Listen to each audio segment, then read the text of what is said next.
out. Side note, I understand that you guys literally climb mountains together. We do. Kilimanjaro, Mount Hood. So they have literally had the view from the top. So we're gonna figure out what that's all about. One of the sort of the overarching theme, and I'm sorry for everyone who has to look at my back right now. One of the overarching themes that we're talking about this week is what legacy publications can learn from digital native publications and vice versa. What I'd like to start off with, and I'll ask both of you this, is there anything that you wish digital publications that have started within the past couple of years would take to heart that you as a legacy publisher have sort of embraced or embodied? Growing up, Mike and I grew up in the magazine business, and one thing that was core to our success was understanding how the editor's relationship with the reader was so strong, and we brought that to the advertising community. And as more and more of my challenges are, I can find your audience someplace else, I think it's important for new publishers to remember that that connection is vital. Right. And it's what originally made you successful. Right, and we had discussed this earlier, because what's ironic there is that the whole promise of digital is that it increases and enhances at least the potential for that connection. Right. Yeah. So what's missing from the equation? I don't know that it's missing from the equation, but when I left venture capital to come back into the media space as an operator, I chose to come to Forbes because of its rich history and the strength of its brand. And I didn't really realize until I got involved in the transformation of Forbes from a magazine company into a really digitally dominated company, how important that brand is, how it's not necessary, but what a leg up it is to have the ability to combine the history and the expectations and the goodwill that's associated with an almost 100-year history and set of expectations that people have from, this is a magazine, by the way. I still feel compelled wherever I go to carry one. All the blow-ins came out of the back. It doesn't swipe, though. No, it doesn't. It doesn't swipe. But it has been influenced significantly by what we've done in digital, as has, to your question, the thing that's been most interesting for me is how powerful it is to combine all the tools of science and technology and everything we're learning about digital and getting our message out to a much, much bigger audience, how much that's assisted by people recognizing the name and having some preconceived notions about what it means. So having a brand, and that's a good entry point to one of your products, Brand Voice. It's got brand in the name itself. You have taken this legacy media company and you sort of opened the platform to other voices. And one of the themes we're going to be discussing a lot, I imagine, in the next couple of days is publishers publishing directly to platforms. You yourself are a publisher that doubles as a platform. You've had some success to that. How do you do that without diluting this brand that you've taken 100 years to build? Well, we've been very organized about it, not just in hindsight, but we knew as we moved along we needed to have a plan, and Brand Voice didn't emerge from an opportunity existed in native advertising. Like many of the other products that we've created around Forbes, it really was born of a focus on building a platform that was much more open, that we control very tightly, but that's open to a lot of additional voices. 5 years ago, Louis Dvorkin built a contributor platform that made the same platform that delivers content from our full-time journalists at Forbes to additional expert and passionate voices. There are now 1,750 people that we have carefully chosen and vetted, and all of whom have the opportunity to be compensated, post their content to our contributor platform. Right. And that structure, that platform that we built, is what we use to also open the platform for marketers. And Brand Voice was born not of an opportunity that advertisers and marketers had to express themselves, but because we had this more open platform, because traditional journalists, contributors were using that platform to post their content, with all the proper identification and separations that are necessary, we open that platform for brand voice. And it really is, in our case, native advertising in that it is messaging and content that is very consistent with the kind of content that we run from the other people posting to the site. So the platform really makes it all possible. And I'd add to that, you know, we've been in the publishers, print publishers have been in the custom content business for years. They just need to adapt now to the digital age. But you know, we have the Chicago Tribune as an example. That's arguably the most trusted source of news and information in that community. So getting into this business, we have that halo effect of that. We're not going to cross the line, but as we're out there competing with ad agencies and other content developers, we think we deserve a place at the front of the line because of our history and our ability to tell a story. So, all right, so Forbes is opening its platform up to other contributors. What about taking that halo, that Chicago Tribune brand and putting it directly onto Facebook or directly on platforms? You know, I'm not that afraid of it. You know, I've heard it's as much as 65% of the news and information on social media comes from legacy sources. So we're already there, and we're sending them back to our websites. I want that opportunity to continue to push my content out through there because we're not selling as many newspapers and not enough people are coming to the website. So anything I can do to make that happen, and now I can monetize it. I realize that I'm losing on some data. They're going to take that information. I'm not going to own that. But again, it gets back to that relationship that I have. I'm the most trusted source of news and information in the communities that I serve, or at least I'm going to fight for that. And if I do that right, I think I'll win.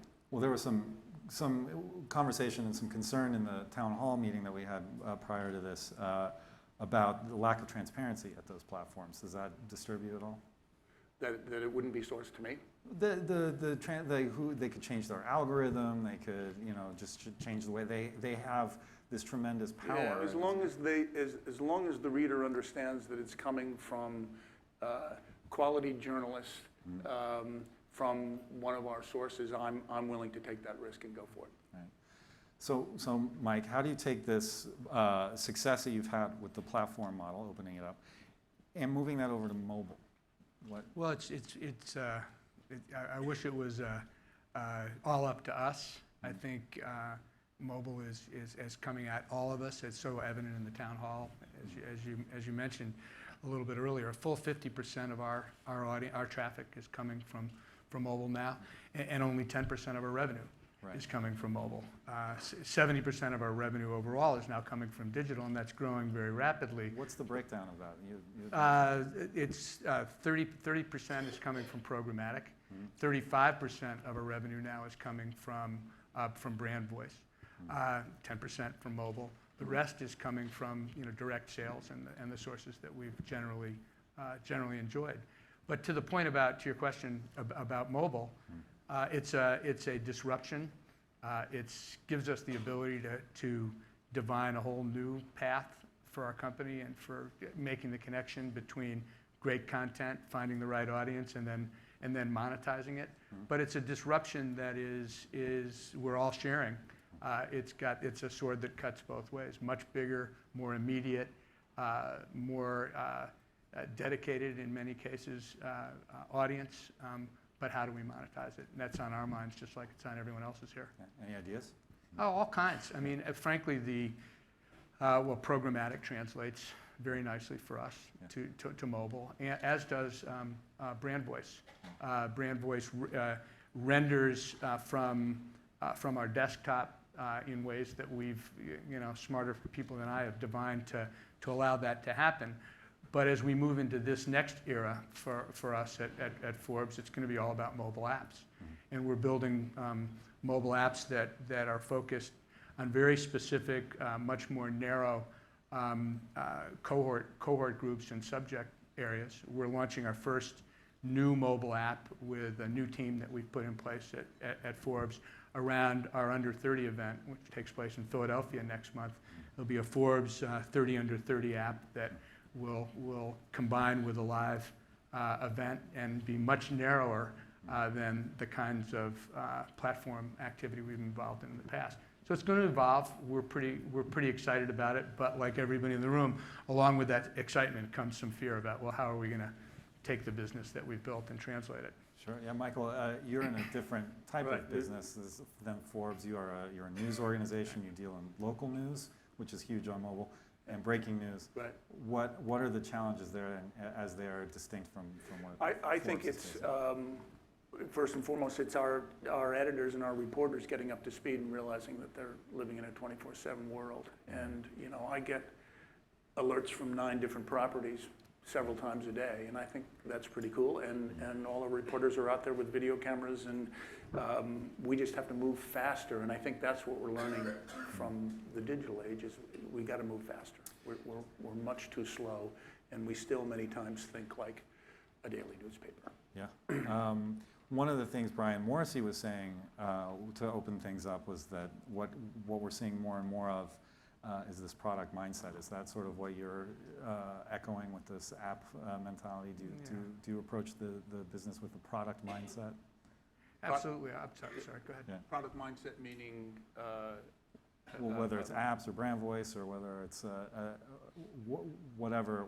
And I think our attitude is anytime, anywhere, anyhow we can serve them, we're going to do that, and we're going to jump on that product to make it happen. We're very product oriented now. Our chief editorial and content officer is Louis Dvorkin. He's chief product officer, and he lives and breathes products, and in a very integrated way, with complete respect for the kind of separations that are necessary to protect content and make sure that we are true to our brand and what we stand for, but not unnecessarily when there's a product that can bring great content to a great audience and also make it possible to connect revenue and marketing to it. Mm-hmm. How are you restructuring for programmatic? And this goes for both of you. What's the thinking there right now? It's a secret. Yeah, we're not telling. We didn't get to 30% by sharing everything with everybody else. No, we have a I don't want to say independent because it's very connected to everything that we're doing in our organization, but we have a direct selling group, and we have a programmatic selling group. Different leadership, but very closely aligned and connected. You know, the inventory issues associated with both regimens are really important and critical to the success of both. We made a commitment 4 years ago to manage this on our own and to build our own auction process and all the other elements of it that have made it important, and it's growing and growing all the time. Same with us. We're building up the staff. We're excited about it. I feel like I can control the pricing. I can do what I want with it. I don't have to give it away. So bring it on. It's more opportunity. I have perishable inventory, and that drives me crazy. I don't want it to go away without being sold. Did the discussion about programmatic sort of weighing down the load times on pages, and especially as it pertains to mobile, does that ring true to you? It rings true as a challenge, but I think we've successfully managed it. As programmatic becomes more and more, has more and more import. At 30%, it's got a lot. We're dedicating a lot of technology resources to managing it, and so far I think we're doing fine with it. It's certainly not an issue we can't overcome. Yeah, our guys just want more inventory. Yeah, so everything's Mike good. and I were No kidding when we were backstage listening to some of the questions earlier. We're tempted to say, well, we've got people that do that. Do you know exactly how to answer that? I don't know. I know we're I on have it. someone in the audience here that can back me up. So what does keep you up at night? We were talking about data earlier. What? Small press day? No.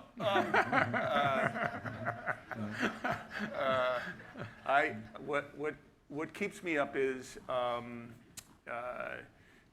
moving faster, Yeah. hiring talent. It's very hard for a legacy. I worked at ESPN. Mike and I were at Rodale, Men's Health. I worked at the Wall Street Journal, and now I'm at a legacy media company.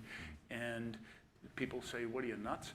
And I say, I come because of the quality of the brands and the quality of the audience, and you should come too. But it's hard to bring young people in who still consider us a newspaper business. So what keeps me up at night is, how do I transform us from a content provider that's the most trusted in the communities that I serve, and not an old line newspaper company. So to both maintain the brand, but also rebrand. It's critical that we rebrand, and we do.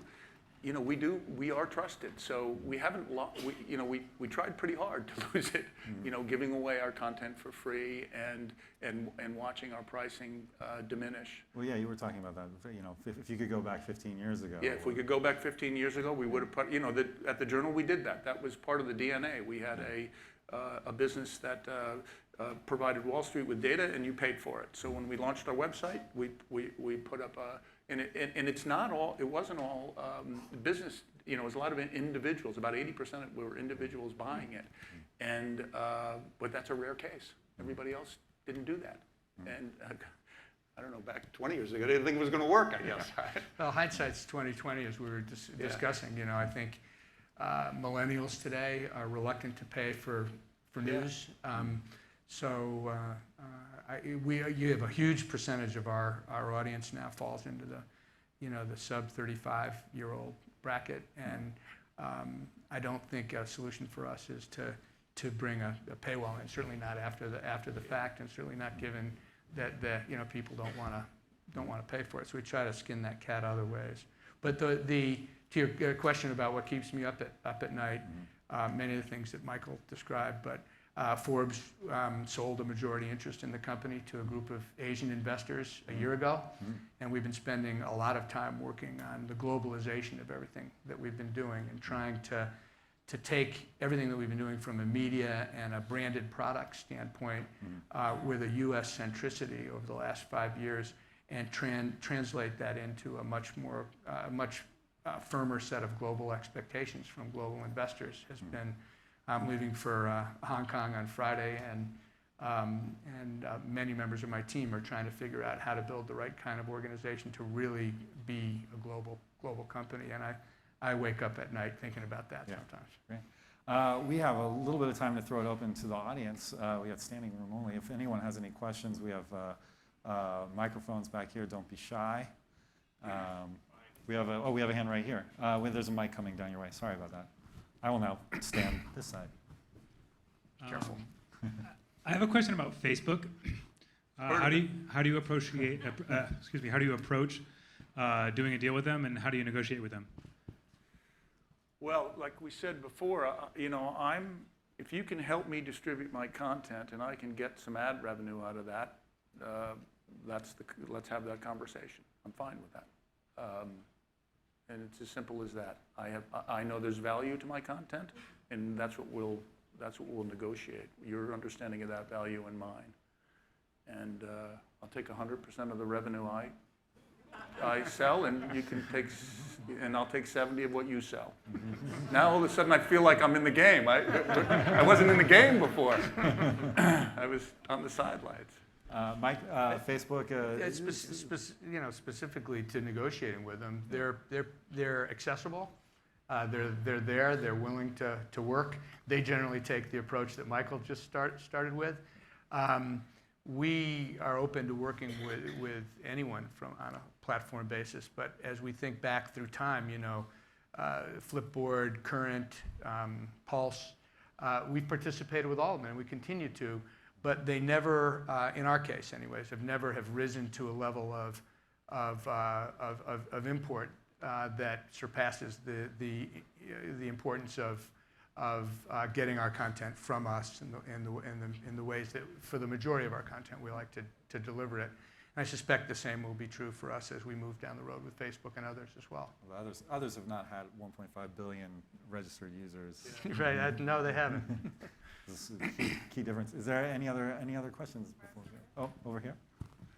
movie pilot. I'm a strong admirer of the open platform of Forbes that you guys have built. What's the compensation model behind that? Like, how do you compensate open contributors that just wake up, write a text for Forbes, and what happens next? First of all, I want to emphasize that we, even though we're up to 1,700 plus contributors, when we hire people, that's when we exercise the most control that we're going to have. Not that we let them run free after that. We monitor content very carefully. But when we hire people and bring them on board as contributors, they're not employees, but they are compensated, and they all know that. And some people come to the process with an interest in earning on that bias. Others, for other reasons, they want to find a bigger audience for what they have to say. They want to build other aspects of their business life. But the programs for compensation relate to traffic and to creation of specifically at the core, our unique visitors. We don't want to pay for page views because we want to be the ones that control what happens after the content goes up. We really want communities to be built around the special expertise that these folks have. And fundamentally, we pay for unique visitors. And we've lately been focusing on repeat visitors because we like the loyalty factor. Okay. Unfortunately, that's all we have time for, but both mics will be on hand throughout the next day or two. Thank you very much for this chat. You're welcome. Thank you. Thank you.